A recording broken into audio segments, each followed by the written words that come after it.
What's going on, guys? Eternal and back, and I appreciate you coming out for another Final Fantasy XVI video. Obviously, this is a video that I wanted to get out much sooner than it's going to be releasing, but with just switching from night shift to day shift, oh boy, I have been an absolute zombie. If you can't tell the tiredness in my voice, I might want to turn the sound up a little bit. I'm over here chilling with a cup of coffee. I've only been up for about an hour, but I really wanted to get this video out for you guys because it is much later than I originally anticipated. So the first thing we're going to cover is gear. I've actually gotten quite a few questions as far as what accessories. So in terms of your actual gear, again, as I've stated in my other build videos, you just want to equip the best stuff that you have for attack and defense for up top, right? This is obviously at the end of Final Fantasy mode. Everything's done, everything's maxed. And this looks to be about the best stuff that you can equip here, which has gone from legendary to like a blood red color, which I actually really like. But as far as the accessories are concerned, I've got to be honest, if you're aiming for the platinum, then you want to put the ability point accessories on until you've maxed everything and gotten that out of the way. And then if you're going into completing the game for the first time and then leading into Final Fantasy mode, I highly recommend stacking as many EXP increase accessories as possible. If you pre-order the game, you can end up eventually with 3 EXP items, which are going to end up giving you 55% additional EXP to help you hit level 100. And I gotta tell you, from the moment I started Final Fantasy mode, I left all 3 EXP when I finally got the third one, EXP accessories on, and I didn't hit level 100 until literally almost the end of the game. It is going to take a while. Now granted, I did do all the side quests, but I did not reach out to try to like power level or anything, but I did complete everything. So just keep that in mind. Again, if you pre-order the game, throw them scholar spectacles on, and then you're going to want to end up with the oh my goodness, okay, so you're going to want to end up with this one, and then when you get the ability to combine them, because that's one thing about Final Fantasy mode that I think is really cool, they've given you the ability to combine accessories to double their effect. So it's not something that's available in your first playthrough, but in your second playthrough you're going to be able to do this. And if you combine 2 of these, you'll get one of these, but then you can buy another one of these and equip both of them. Now I'm just going to go ahead and let you know, through trial and error, you cannot just stack up 3 of these for 90% increase. It doesn't work that way. You can only equip one accessory of one type at a time. And what I mean by that, because I worded that poorly, is while you can equip both of these at a time, you can't equip 3 of these and you can't equip 3 of these. Once you've equipped one, you can't equip the exact same one again, is really what I meant to say there. But I equipped all 3 EXP accessories, and I really didn't have any trouble. But I mean, obviously you can roll that until you get to a spot where if you start to struggle, you can switch them out. But if you're trying to hit level 100, that's definitely the best thing to equip. But as far as a final build is concerned, because that's what this video really is about, I'm not stating that this is the best build. This is my in-game build. This was my in-game build for the very end of your first playthrough, and then once I hit level 100, what I decided to throw on for like all the S rank hunts and the end of the game. I don't think the Berserker Ring is necessary, but I think it gives you one of the coolest effects in the game. You get it so early, and it's so beneficial. It never loses its appeal, at least in terms of how I feel about it. Obviously, you can see that I've got 2 of these, but again, you can't equip both. I was kind of wondering if I could combine them and make it stronger. You can't. You can't combine everything, but you can double down on the Genji gloves. So that's what my second accessory is going to be. This is going to just give you a raw damage increase of 10% for everything that you do. And then for my last accessory, because I don't really think I need to go into anything else in terms of the Genji gloves. I mean, a raw 10% damage on literally all damage that you do is just phenomenal. But I wound up using, once you're able to combine them, I say again, combine them, when you end up with a 50% increase for Dancing Steel to fill the Zantetsuken gauge, this to me is just a no-brainer. You pretty much have to couple Lightning Rod and Dancing Steel in order to get Zantetsuken maxed out in one Dancing Steel. But with this equipped, you no longer have to combine it with Lightning Rod, so you can use that in pretty much any way you could possibly imagine, because that's just how good Lightning Rod is. But once you can combine this, I don't recommend using this by itself before it's upgraded, because that 25% is still not going to get you Zantetsuken level 5. And to me, again, that's just a waste. Just combine it with Lightning Rod and you'll get Zantetsuken level 5. But again, this is an in-game build. Also, until I hit level 100, I didn't take my EXP accessories off. So by the time I got this and was able to combine it to make it the 50% increase, I had just hit level 100. So it worked out perfectly. But yeah, so this is what I ended up with as far as my accessories are concerned. And again, I'm not saying that this is, hold on, I gotta hit the coffee, guys. Oh my god, coffee. Lifeblood. Alright, I'm not saying this is the best build ever. This is just what I ended up with. Now, you're going to see a lack of Shiva here. And the reason why I'm going to go ahead and get this out of the way is because unless you are using Rift Slip from Odin, I just found that I just didn't use it enough. And I felt like I could utilize other icons' feats more than Shiva. I think the ability to freeze the stagger gauge with Shiva's feat is amazing. Permafrost is amazing. Permafrost works exceptionally well with Dancing Steel because of the long startup time, if you're struggling to get it off. But unless you're using Rift Slip, I just feel like there are other things that you could use. I think if you're using Rift Slip without Shiva, you're making a grave mistake, just because of how damn good freezing that stagger gauge and canceling the animations with Rift Slip. You can end up hitting like millions of damage during a stagger phase with that combo. It's ridiculous. But this is just an all-out, every type of battle situation, all things covered, at least in terms of how I like to play the game. So let's go ahead and get right into it. We're going to end up with Deadly Embrace as our first iconic feat. Again, just the ability to pull enemies towards you, not just on the ground, but mainly for the enemies in the air, since we don't have Phoenix Shift. Obviously, you can just do a charged magic shot to drop them, but it's nice to have.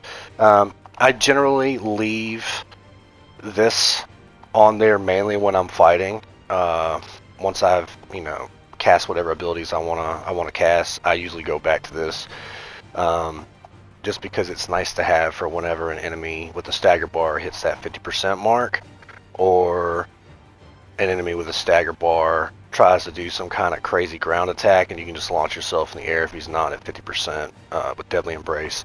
It just has so many different uses. And I think it's a really good iconic feat. Obviously, you can switch any of these out to tailor to your playstyle, but this is just what I like to run. I told you I was going to have Raging Fists on here. I just love this skill.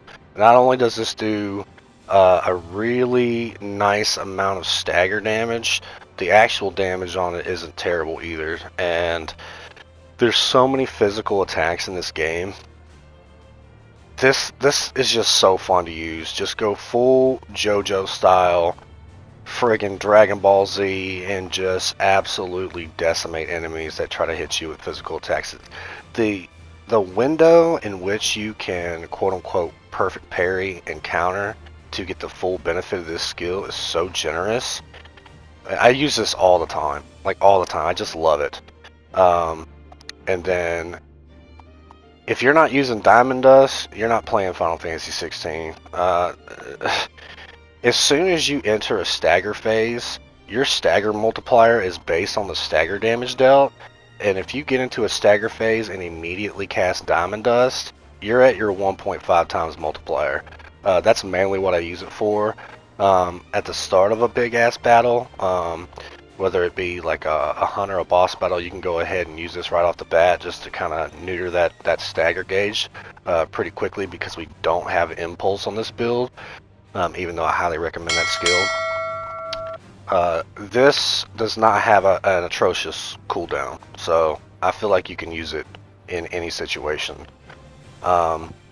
Now, Mega Flare, again, I feel like this is a very situational skill, but during boss fights and hunts, it can really elevate your damage. I really like this skill, and I love the duration.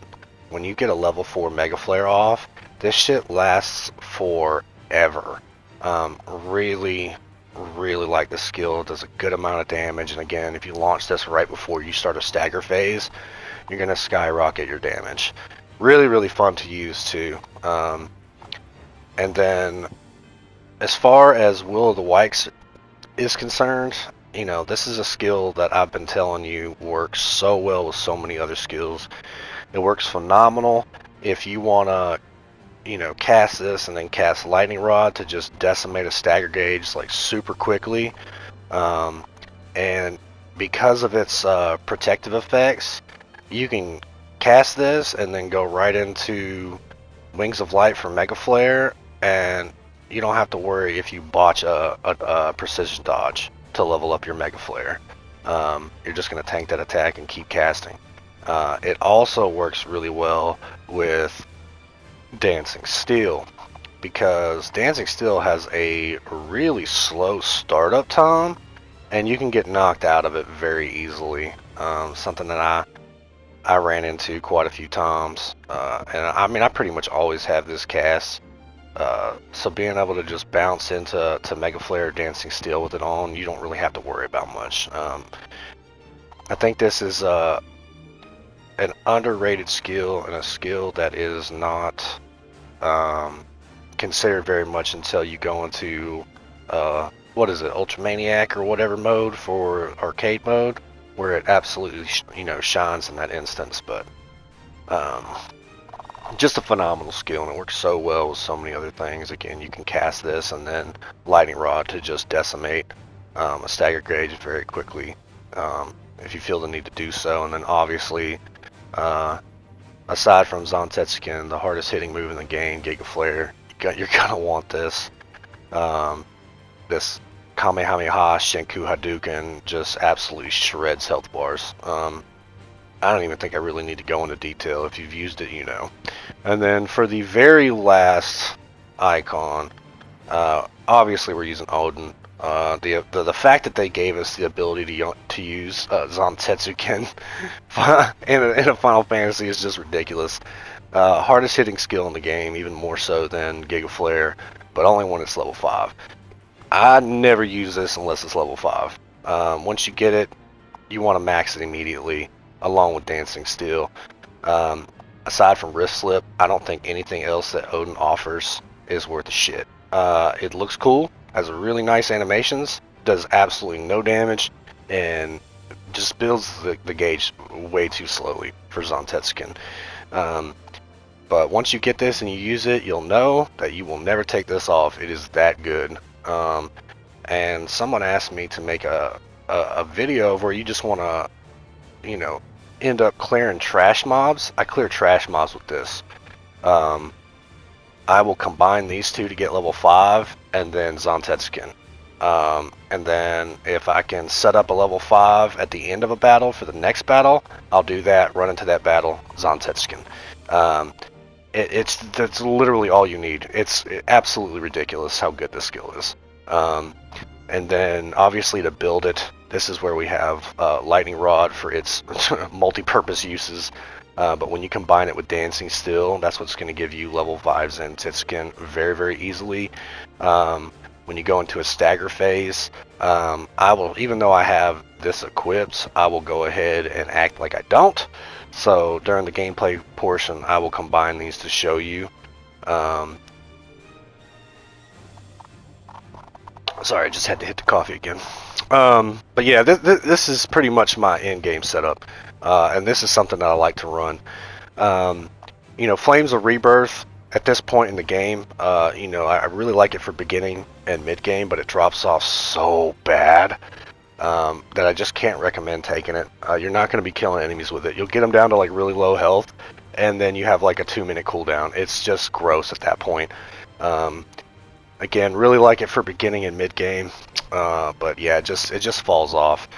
You'll know that I like Heat Wave, but you just don't fight enough enemies to utilize it nearly as much as you would like something like even Rook's Gambit, but Raging Fist, just with the amount of physical attacks in the game. This also is going to be one of the ways to go about neutering stagger gauges when you end up fighting enemies that have one. It's just so good. Not only is it going to save you, but you're just going to decimate there in one of the most badass ways possible. I love this skill. But I feel like this is a really good, well-rounded setup for really a multi-purpose scenario.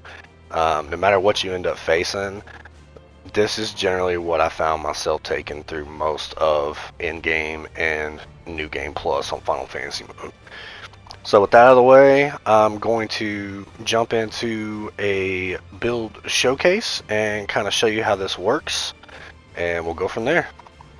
Going to start off with my favorite, decent damage.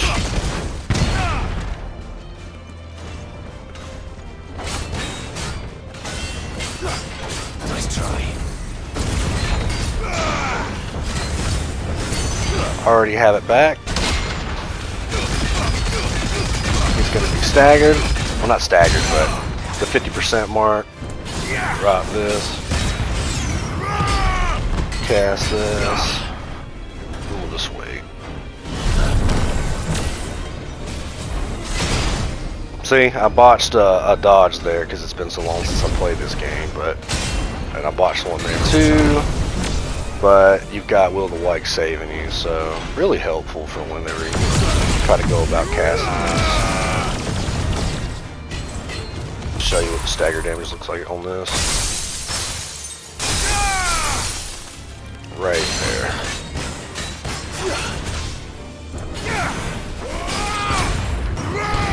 Alright. Now we'll go ahead and get ready for the staggered phase here.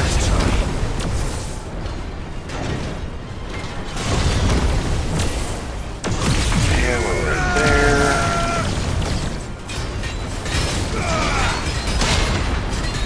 And by the time, yep, this stops. Go right into this.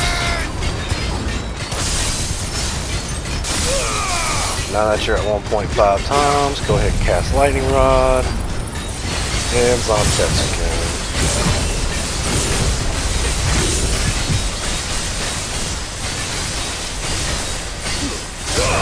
You can break it right here to go ahead and use Zantetsuken right off the bat.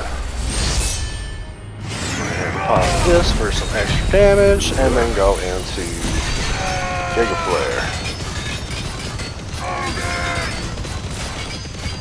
If you got any time left, you can just end it with this if you want. Obviously, you can do a shit ton more damage when you're in a stagger phase. But another thing you can do is just cast this.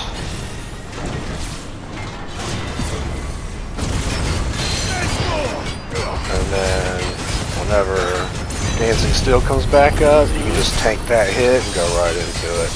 Obviously, you won't be able to hit level 5 without the accessory like I have equipped.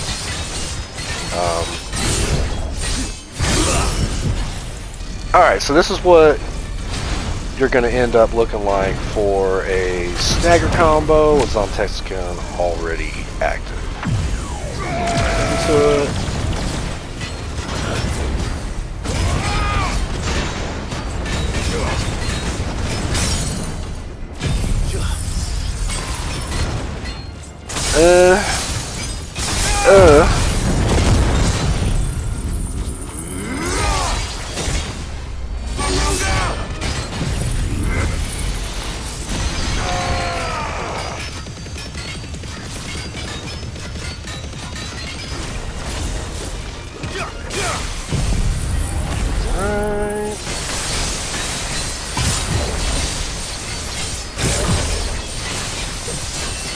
Pushing him back quite a bit away from Lightning Rod there.